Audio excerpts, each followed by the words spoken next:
بہت بڑے عالم ہیں. میں نے کہا بہت بھی ختم بڑے بھی ختم, یہ بتا عالم ہے کہ نہیں؟ کہتے کیوں نہیں ہے. میں نے کہا کس مدرسے میں پڑھے ہیں؟ کہتے عالم بننے کے لیے مدرسے میں پڑھنا ضروری ہے. میں نے کہا تو ڈاکٹر بننے کے لیے 2-4 مریضوں کو مارنا ضروری ہے.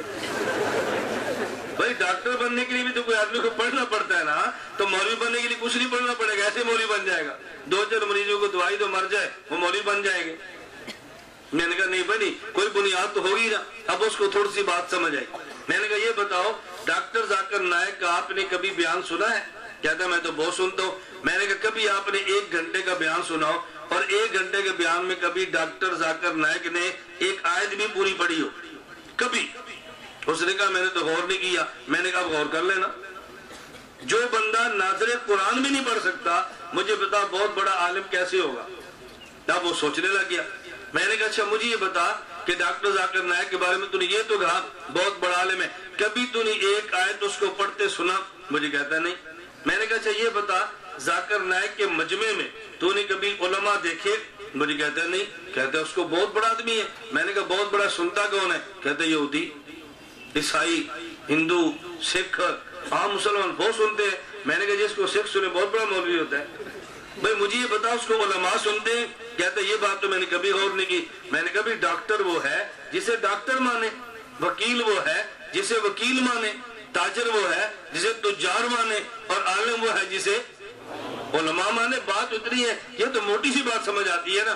اب کچھ اس کے دماغ میں بات اتری, بھائی کچھ نہ کچھ دال میں کالا چٹا کچھ تو ہے نا. پھر مجھے کہنے لگا بالفر چلیں ڈاکٹر ذاکر نائک کے بارے میں آپ کا کیا خیال ہے؟ میں نے کہا آپ کا کیا خیال ہے؟ جو ڈاکٹر صاحب مسئلے بتاتے ہیں ان پہ عمل کرنا چاہیے؟ کہتے جی ہم تو کرتے ہیں. میں نے کہا تجھے اس کے سارے مسئلوں کا پتہ ہی نہیں, اس لیے تو عمل بھی نہیں کرتا. کہتا جی مثلا میں نے کہا ڈاکٹر ذاکر نائک سے ایک بندے نے مسئلہ پوچھا ہے کہ کچھوے کے بارے میں کیا حکم ہے, مینڈک کچھوا کیا حکم ہے؟ تو ڈاکٹر صاحب نے فرمایا قرآن کریم میں ہے لحمن طریہ, فریش گوشت ہونا چاہیے, خواہ مچھلی کا ہو خواہ مینڈک ہو. میں نے کہا تو دبئی رہتا ہے پورٹ پر ہے, 1-2 مرتبہ مینڈک کے کباب بنا کے کھا لے. کہتا مجھے تو کراہت آتی ہے. میں نے کہا ڈاکٹر صاحب کہتے ٹھیک ہے تجھے کراہت آتی ہے. اب وہ سوچنے لگا یہ کیسا بندہ ہے. میں نے کہا ذاکر نائک سے ایک لڑکی نے پوچھا مرد مرے گا جنت میں جائے گا, اس کو جنت کی بنی لڑکی ملے جس کو حور کہتے ہیں, عورت جنت میں جس کو کیا ملے گا؟ ڈاکٹر صاحب فرمانے لگے اس کو جنت کا بنا مرد ملے گا, اس کو بھی حور کہتے ہیں, اس کو بھی حور کہتے ہیں. یعنی مرد کو لڑکی ملے گی, لڑکی کو لڑکا ملے گا. میں نے کہا جب تمہاری اہلیہ جنت میں جائے اور اس کو تمہاری بجائے کو حور وہاں پر مل جائے تو تم قبول کر لو گے؟ اس کو جنت کا بنا مرد بھی ملا ہو, تم بھی ہو, ایک تم ہو ایک حور ہو, میں نے کہا کر لو گے؟ میں نے کہا تمہارا ڈاکٹر صاحب کہتے ہیں ایسے ہوگا.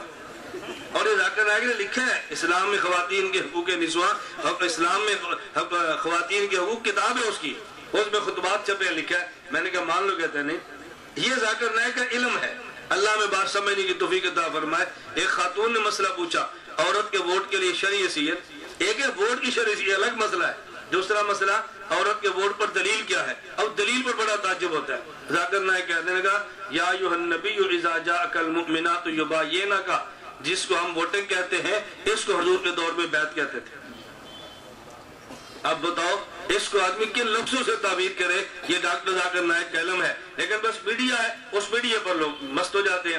میں اس لیے گزارش کر رہا تھا طلبہ ہماری کیسٹیں سنا کریں, اور عوام سے میں نے گزارش کی ہے کہ آپ حضرات ہماری سیڑیاں دیکھا کریں. اگر دیکھیں گے نا ذاکر نائک کا جادو آپ کے دماغ سے نکل جائے گا. نہیں ہوگا تو اگر نیٹ سے وابستہ ہے ahnafmedia.com, جو انٹرنیٹ سے وابستہ ہے ahnafmedia.com, آپ اس کی سرچ کر لیں. یاسر الیاس گمن لکھ لیں اور گوگل پہ سرچ کر لیں تو آپ کو اندازہ ہو جائے گا ہمارے کس قدر بیانات اور ہمارا کام بحمدللہ تعالی نیٹ پر موجود ہے. اس کا اہتمام تو کر لیں گے نا. میں خیر وہ بات کہہ رہا تھا, وہ بندہ ہماری کیس سے سنتا تھا, اب اس کو بھی بات کرنے کا سلیقہ آ گیا. پہلے غیر مقلدین جماعت الدعوہ کو وہ قربانی کے موقع پوری گائے دیتا, ان کو عشر دیتا. میرے بیانات سنے, بدل گیا, دینے چھوڑ دیے.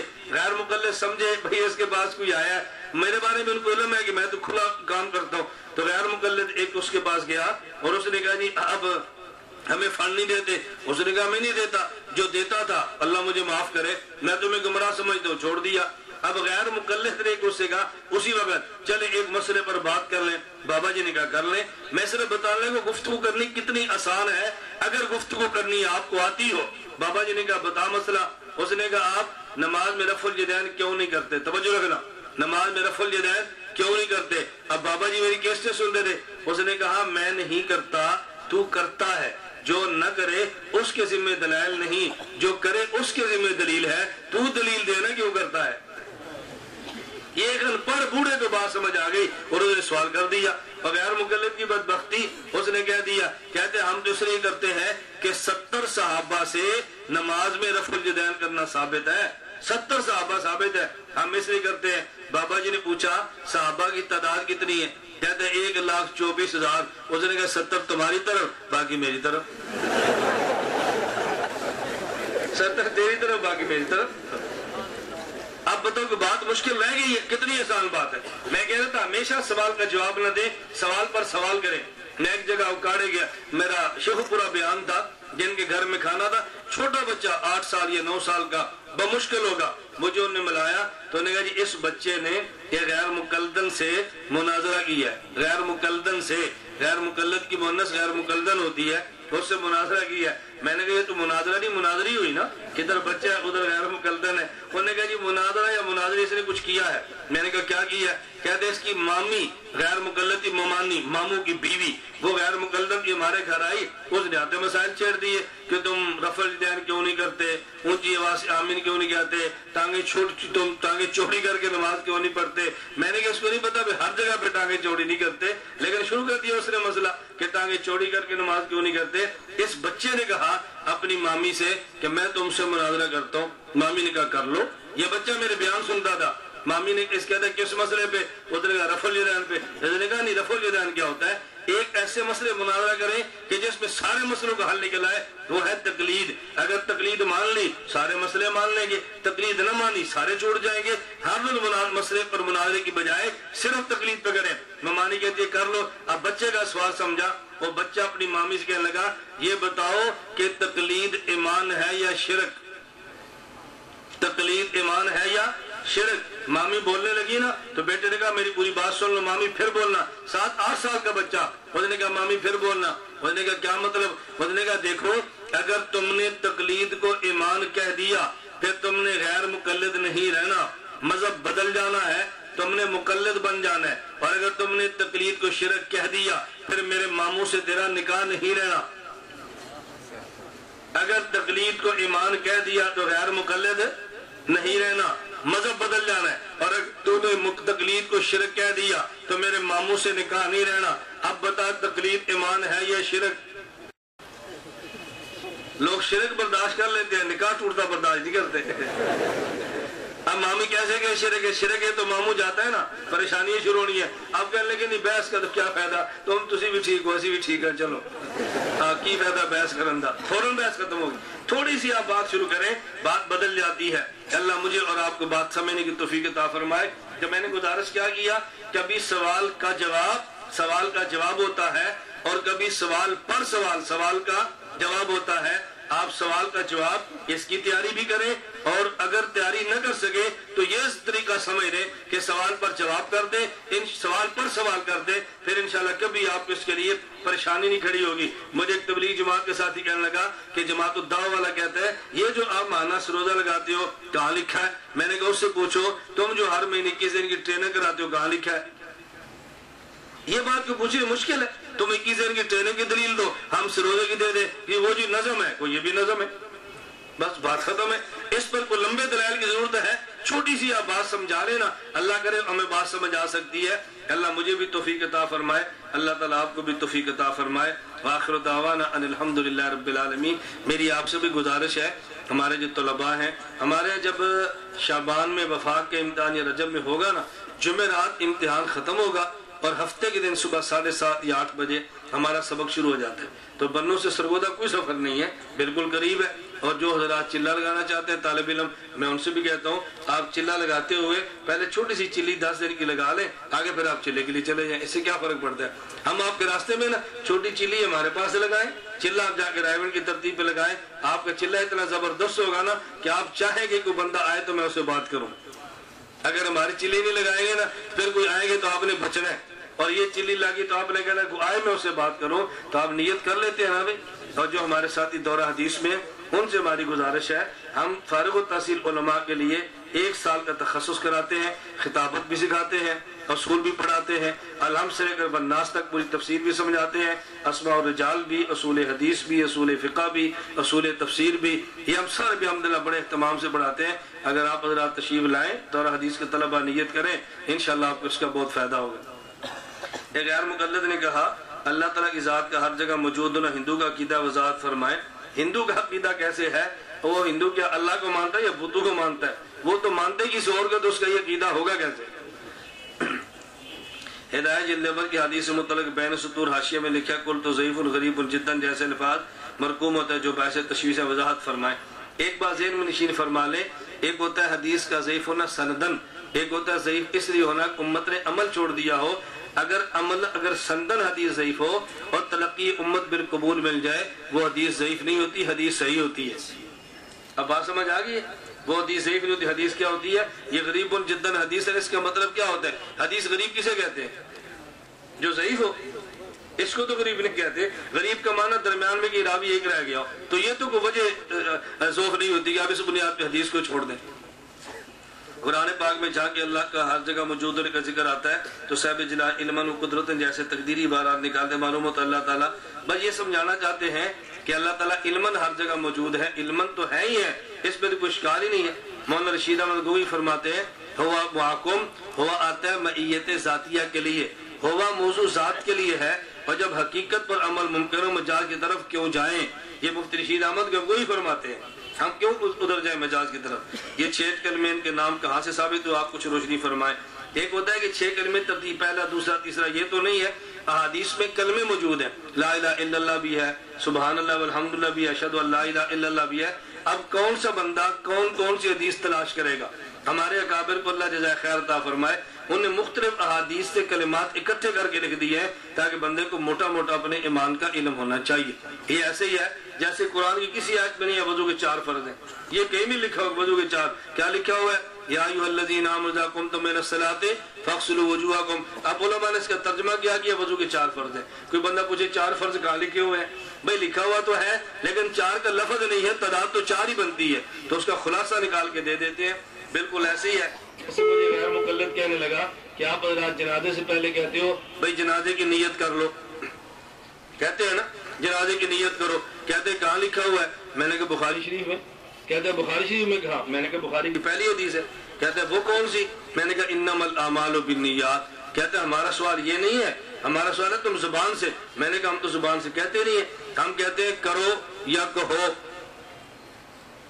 ہم کیا کہتے ہیں؟ نیت کرو یا نیت کہو؟ بولو نا، ہم کیا کہتے ہیں؟ نیت کرو یا کہو؟ کرنا دل سے ہوتا ہے، کہنا زبان سے ہوتا ہے۔ ہم کہتے ہیں کرو، اور یہ تو بخاری کی پہلی روایت ہے انما الاعمال بالنیات۔ اگر ہم کہتے ہیں نا کہو، پھر ہمارے اوپر سوال تھا، عوام نے زبان سے کیا تو ان سے پوچھو کہاں لکھا ہوا ہے، ہم سے کیوں پوچھتے ہو؟ زبان سے کو ہم نے اس کا جواب بھی دے دینا، ابھی ہم قیاس مانتے ہیں، زبان سے روزے کی نیت بخاری میں، اس پر نماز کا قیاس کر لیں گے۔ ذاکر نائک کے بارے میں نے بتا دی ہے، بعض لوگ سلسلہ اربع نہیں مانتے، کہتے ہیں دیوبندی اور مودودی، نہ دیوبندی مودودی تو اور چیز بلا ہے، اور 4 سلسلے اور ہیں۔ جس طرح ہمارے 4 فقہا ہیں اسی طرح سلاسل اربع بھی ہیں، وہی نہیں مانتے جو طریقت کو سمجھتے نہیں ہیں، جو سمجھتے ہیں کبھی بھی انکار نہیں کرتے۔ 4 سلسلے ہمارے اکابر کے ہیں، علی رضی اللہ تعالیٰ عنہ تک جا کے پہنچتے ہیں، پورے سلسلے موجود ہیں، اب تو کتابیں بھی چھپ گئی ہیں۔ دیوبندی اور مودودی میں کیا فرق ہے؟ اس پر میں ایک چھوٹا سا واقعہ سناتا ہوں وہ سمجھانے کے لیے۔ حضرت مولانا محمد امین اکاڑوی رحمۃ اللہ علیہ کے پاس ایک بندہ آیا اور اس نے پوچھا جی حضرت دیوبندی اور مودودی میں کیا فرق ہے؟ مولانا اکاڑوی رحمۃ اللہ علیہ نے اس کو ایک کتاب دے دی، حضرت جی مولانا یوسف رحمۃ اللہ علیہ کے حیات صحابہ، فرمایا اس کو پڑھو ہفتے بعد آنا۔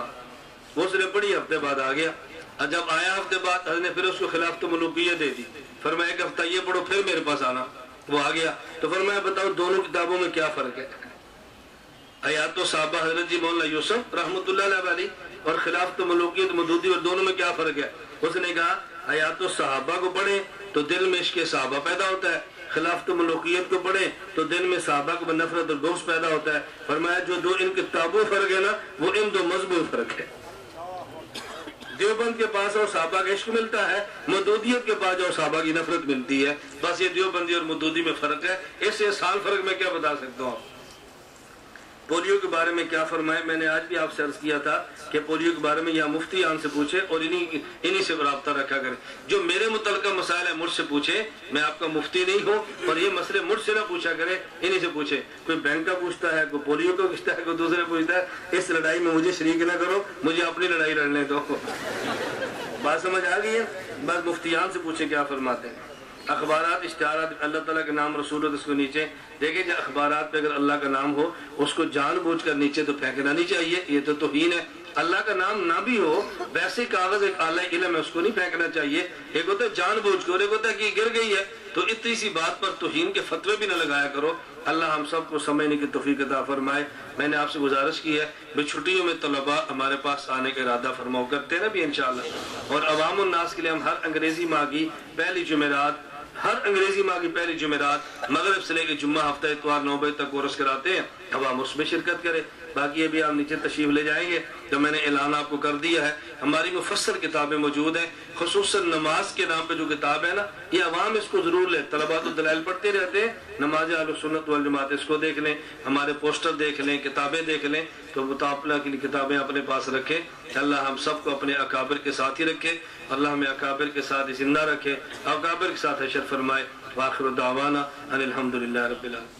الحمدللہ رب العالمین والصلاة والسلام علی رسولی وعلی آلہ واصحابہ اجمعین. اے مولا کریم ہم سب کے گناہوں کو معاف فرما دے، خطاؤں سے درگزر فرما، جائز حاجات کو پورا فرما، اس ادارے کو ظاہری اور باطنی ترقی عطا فرما. میرے مولا کریم ہمارے اکابر کی حفاظت فرما، شرور و فتن سے محفوظ فرما، بیماروں کو صحت عطا فرما، مقروضوں کے قرض ادا فرما. ہم سب کا خاتمہ بالایمان فرما. قیامت کے دن حضور اکرم صلی اللہ علیہ وسلم کی ہم سب کو شفاعت نصیب فرما.